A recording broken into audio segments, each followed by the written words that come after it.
Ya se lo decíamos, para estar preparados ante alguna emergencia que ocurra en casa. Todos los jueves nos visitan los expertos de urgencias médicas. Hoy nuestros amigos de la Cruz Roja nos dirán cómo actuar ante una fractura en brazos o piernas. Por ello damos la bienvenida a Mariana Sierra y Fernando Soria. Ellos son técnicos profesionales en urgencias médicas, ya lo está viendo ahí en pantalla. Bienvenidos, muchachones. Pues platíquenos cómo actuar ante una fractura en casa, porque pues lo primero que hacemos es decir, no te muevas o levántate. O te acomodo. O te acomodo. Yo te lo acomodo. Sí, claro, no, eso nunca. Bueno, primero vamos a ver cómo definimos nosotros una fractura. Okay. Una fractura es la pérdida de continuidad en el tejido óseo. Las fracturas pueden ser de dos distintas clases. Pueden ser fracturas expuestas o pueden ser fracturas que no están expuestas al medio ambiente. Una fractura expuesta al medio ambiente es una fractura en la que hay lesión no solamente ósea, sino que también la piel tiene una lesión, por lo que el hueso se expone al medio ambiente. El otro tipo de fractura es una fractura en la que el hueso no está expuesto, pero está, digamos que roto, o hay una pérdida de continuidad dentro de la piel. Y que esas podrían ser más difíciles de identificar, algunas de ellas pues son evidentes a la vista, pero habría algunas que no lo son. Sí, exactamente. Lo más importante que tenemos que saber es que nunca podemos nosotros, así a simple vista, confirmar o descartar una fractura. Por eso lo importante es que ante una sospecha vayamos a un médico, a un hospital, para que tomen placas, rayos X y puedan confirmar o descartar la fractura. Claro. Sin embargo, hay algunos signos que nos pueden a nosotros alertar que hay una lesión ósea que debe ser atendida. Estos signos, tomen nota ahí en casa, estos signos son después de un traumatismo, después de que haya un golpe, alguna lesión, una caída, en la zona que se sospecha que está afectada, vamos a ver una deformidad evidente. También puede haber cambio de coloración. Si la fractura es expuesta, pues vamos a ver la hemorragia y un poquito del hueso.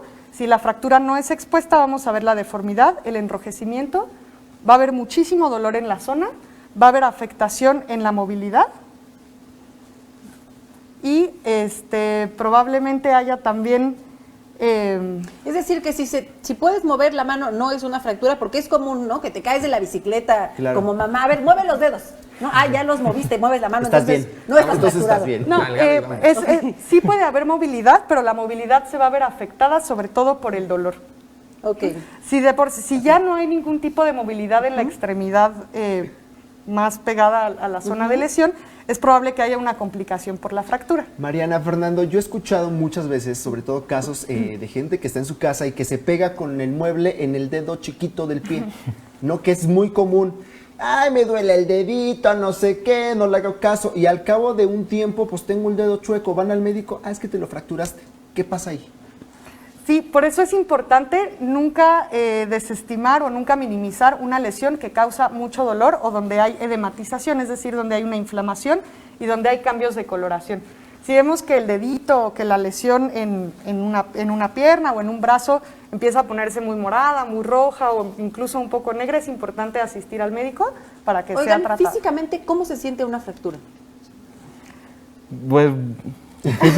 nunca me he fracturado, pero a lo yo. mejor estás solo en casa y justo esto, ¿no? Quieres identificar. Yo he sabido de casos de gente que se golpea la mano y que pasan días o tienen algún pequeño huesito roto y no se han dado cuenta que es una fractura. Claro. O más bien, ¿sabes, Ale, cuál es la consecuencia de que no atiendas una fractura? Bueno, primero, una fractura es un dolor muy intenso, un dolor muy extremo. Okay.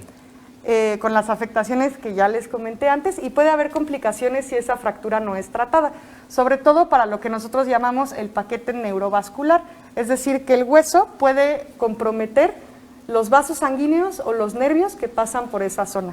Entonces eso puede traer consecuencias a largo plazo. Fer, ahora estás en casa, te fracturas y de verdad sientes mucho dolor que no aguantas. Evidentemente debes de llamar al médico, al 911, ¿no? En este caso. Pero mientras llegan los médicos, ¿qué podemos hacer nosotros en casa? Pues mira, lo más importante siempre es salvaguardar tu integridad y la del paciente. Si estás en casa y es un ambiente controlado y seguro, hay formas en las que nosotros podemos nunca busquen reducir una fractura, sino inmovilizar la fractura hasta que llegue la ayuda. Okay. ¿Para qué nos sirve inmovilizar? Pues bueno, al inmovilizar la fractura estamos haciendo que la anatomía, en este caso del brazo, se quede íntegra y no haya ninguna alteración o complicación. Nosotros aquí utilizamos una férula, pero en casa pueden usar cartón, cualquier material Una tabla. rígido, una tabla, lo que les permita que el brazo en este caso no se mueva o no tenga alteraciones en la movilidad. Es bien importante siempre ver si tenemos una fractura con una hemorragia expuesta a una hemorragia activa, pues hay que tratar de controlar esa hemorragia, pero nunca hacer presión directa en el hueso, ¿no? Porque esto puede tener alteraciones y complicaciones más tarde. Entonces, ya que tenemos este brazo inmovilizado, con cartón o con lo que ustedes consideren no puedan, vamos a conseguir una venda. Si ustedes en casa tienen una venda, o si no, puede ser igual con un pedazo de tela, con Una una bufanda, lo que ustedes tengan y consideren que Yo sirve he para la escuchado, Fer, inmovilización. que por ejemplo para la férula, en caso de que sea un cartón, una tabla, una botella de esas de refresco a la mitad también. Sí, también lo que queremos aquí es poner algo que limite la movilidad, Ok. ¿no? Y que nos mantenga el brazo de forma anatómica. Siempre lo vamos a hacer en las articulaciones de distal a proximal. Entonces siempre buscamos que el brazo no se mueva, en este caso el pie, lo que sea, ¿no? Que el paciente nunca mueva el brazo o que tratemos de nosotros hacer que se mueva, ¿no? Si vemos que no puede dar la vuelta, que nosotros con nuestras manos queramos hacer giremos. que dé la vuelta, ¿no? Porque eso puede tener complicaciones. Entonces ya que estamos acá, es bien importante siempre rellenar los espacios los espacios que pueden quedar pues en el cartón o así, para que la anatomía se mantenga íntegra. Esto igual lo podemos hacer con algodón o rellenando espacios con algo que tengamos en casa, como calcetines o lo que se nos ocurra. Cualquier cosa. sí. Cualquier No, cosa en una que... emergencia, mira, lo que Sí, sea. sí, lo con unos utilizas, ¿eh? calcetines yo creo que está perfecto, con algodón. Oye, Fer, ¿y se puede medicar algo para el dolor? No, ese en este transcurso? ¿No es caso recomendable? los medicamentos no los recomendamos que los receten porque un medicamento puede minimizar el dolor o darnos otros datos que pueden confundir al paciente.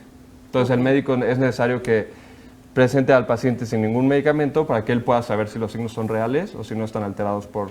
Ahora, ¿debe de estar muy ajustada o qué tanto debe de estar? No, es muy importante que no lo ajusten de más, ¿no? Sí. Siempre buscando que el paciente esté cómodo y siempre, ya que pongamos la venda o lo que tengamos que poner, siempre hay que revisar si el paciente puede mover el brazo, si no hay cambio de coloración en las extremidades, porque esto nos puede indicar que está muy apretado el vendaje. Y entonces siempre hay que estar al pendiente del cambio de color, ¿no? Y tomar el tiempo, también es bien importante tomar el tiempo desde que empezó el dolor o de que se detectó la fractura, llegar al hospital. ¿Y cuánto tiempo tarda en sanar una fractura y de qué depende? Pues mira, depende mucho, como decía mi compañera, del tipo de fractura, Ok. del tratamiento que reciban y también si necesita cirugía, si es fractura que con yeso puede quedar. La verdad es que ese tratamiento es más hospitalario y pues, las complicaciones o el tratamiento ya lo llevan en el hospital. Pero como tal no hay un tiempo que nosotros podamos Ok. dar ahí por... Pues ahí Bueno, está, lo de está cualquier- usted viendo en cualquier en emergencia, casita, 911. Sobre todo, Sobre todo eso. exactamente. No, pues no, ahora sí que los primeros auxilios, pero siempre a la Cruz Roja o al 911. Pues le agradecemos mucho a Mariana Sierra y Fernando Soria, técnicos profesionales en urgencias de la Cruz Roja Mexicana. Muchísimas gracias. Mira, se va a ir con su fracturita.